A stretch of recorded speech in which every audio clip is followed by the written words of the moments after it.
오래전에 돌아가신 저희 이모가 해준 이야기는 어려웠던 시절에 서름과 아픔을 간직한 무섭고도 기이한 이야기입니다.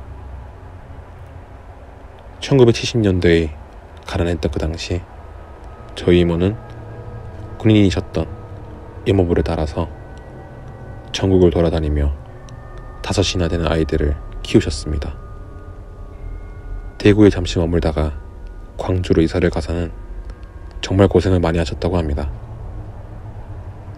아는 사람 한 명 없는 낯선 곳이었고 5이나 되는 아이들과 생활할 수 있는 공간을 구하기가 쉽지 않아 고생을 하는 중에 부동산 중개를 하는 분이 어렵게 말을 꺼냈습니다. 저기 혹시 귀신 나온다고 소문이 나서 헐값에 나온 집이 있긴 한데 한번 가볼래요?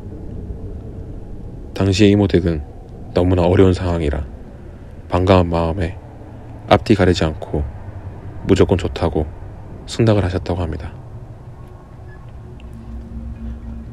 아이들과 함께 도착한 그 집은 깨끗하고 넓은 마당에 정갈한 주방이 있는 도저히 귀신 나오는 집이라고 믿기지 않는 곳이었습니다. 아이들과 이모는 다 헛소문인가 보다 하고 생각하며 조금은 긴장된 마음으로 그 집으로 이사를 갔습니다. 제법 넓은 그 집은 방이 4칸이었는데 이모와 이모부가 안방을 사용하셨고 큰아들이 혼자 방을 사용하고 딸 2명이 방 1칸, 넷째와 막내가 방 1칸을 사용하게 되었습니다. 이사를 하고 난 뒤 며칠간은 별다른 일 없이 시간이 지나갔지만 일주일 정도의 시간이 흐른 뒤부터 문제는 시작되었습니다. 어느 날부터 넷째와 막내가 밤마다 잠을 이루지 못하고 큰 소리로 비명을 지르거나 칭얼거리며 흐느껴 울기도 하고 목유병이 걸린 것처럼 자다가 일어나 온 집을 돌아다니며 고함을 지르기도 하는 등 이상한 행동을 하는 것이었습니다. 이모는 처음에는 이사한 지 얼마 되지 않아 아이들이 낯설고 피곤해서 그런 거라고 대수롭지 않게 여기고 지나갔습니다. 하지만 차츰 시간이 흐르고 어느 정도는 그곳에서의 생활이 익숙해져야 할 때인데도 불구하고 아이들은 여전히 칭얼거리고 밤을 두려워해서 이모는 점차 뭔가 좋지 않은 일이 일어났다고 생각하게 되었습니다. 도대체 무슨 일인가 궁금해서 아이들에게 물어봐도 고개를 가로저으며 모르겠다고 아무것도 기억나지 않는다고만 할 뿐이어서 궁금증은 점점 더 예망했습니다. 이모와 이모부는 아이들이 점점 잠을 깊게 자지 못해서 멍해지고 예민해지는 것 같아 그날 밤은 아이들이 먼저 잠들기를 기다렸다가 아이들이 또다시 잠에서 깨어나 울고 고함을 지르면 득달같이 달려가 보기로 작정하고 숨죽이고 기다렸습니다. 시간이 흘러 아이들은 이미 잠들었고 별일 없이 조용한 것 같아 이모와 이모부도 꾸벅꾸벅 졸기 시작하였습니다. 그러곤 얼마의 시간이 흘렀을까? 아이들이 또다시 바늘에 찔린 것처럼 울어대기 시작해서 이모와 이모부는 그 방으로 달려갔습니다. 눈앞에 펼쳐진 그 광경은 너무나 기이해서 말문이 막힐 지경이었습니다. 달빛이 환하게 비치는 방 한가운데에 너무나 무서운 모습의 한 여자가 있었습니다. 긴 머리카락은 뒤엉켜서 엉망진창이었고 너무나 하얗고 무서운 기괴한 얼굴로 누워있는 아이들의 코앞까지 얼굴을 들이밀며 내려다보고 있었습니다. 이상한 기척에 깨어난 아이들은 그 모습에 너무 놀라서 칭얼거리고 울기 시작하였습니다. 그 기괴한 모습에 이모는 말이 안 나올 만큼 무섭고 두려웠지만 아이들이 너무 걱정되어 커다랗게 고함을 치며 달려들었다고 합니다. 그제야 그 여자도 이모의 고함 소리를 들었는지 천천히 고개를 들고 이모를 쳐다보는데 그 여자의 두 눈에서 검붉은 피가 뚝뚝 흐르는 것이 정말 너무나도 무서웠다고 합니다.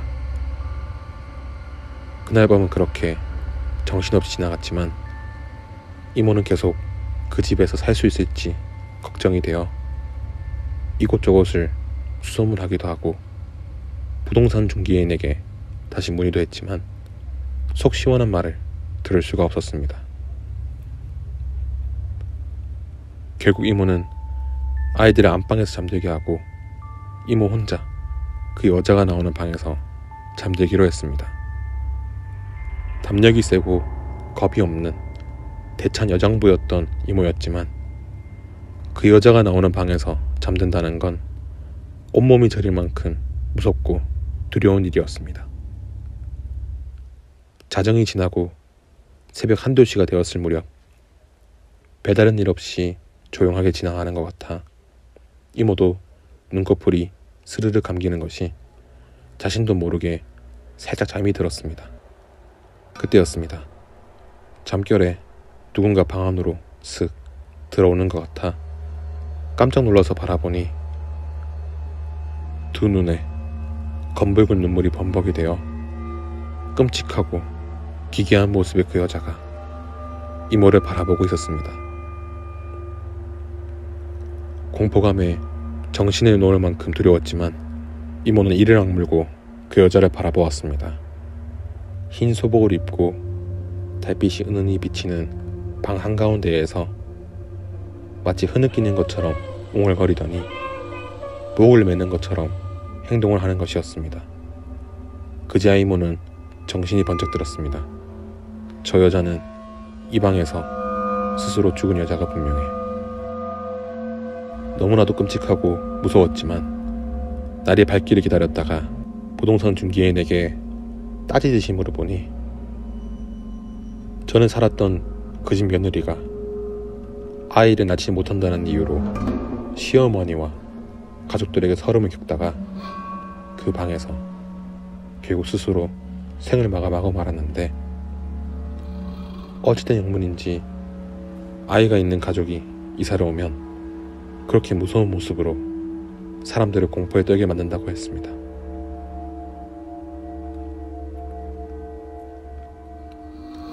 그 말을 듣고 난 뒤 이모는 그 여자가 너무 불쌍한 마음이 들어 당장 다른 곳으로 이사가자는 가족들의 말을 뿌리치고 혼을 달래는 진혼굿을 한바탕 하고 그 여자의 슬픔을 달래는 죄를 지냈다고 합니다. 그래서였을까?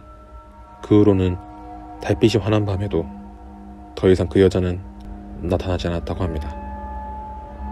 마당이 넓은 그 집은 후에 재개발이 진행되어 이모 역시도 보상금을 받을 수 있게 되었고 차츰 형편이 좋아졌다고 합니다. 이모는 그 후로도 달빛이 환하게 비추는 밤이면 혹시 그 여자가 붉은 눈물을 흘리며 다시 나타날까봐 마음을 졸이며 살았다고 합니다.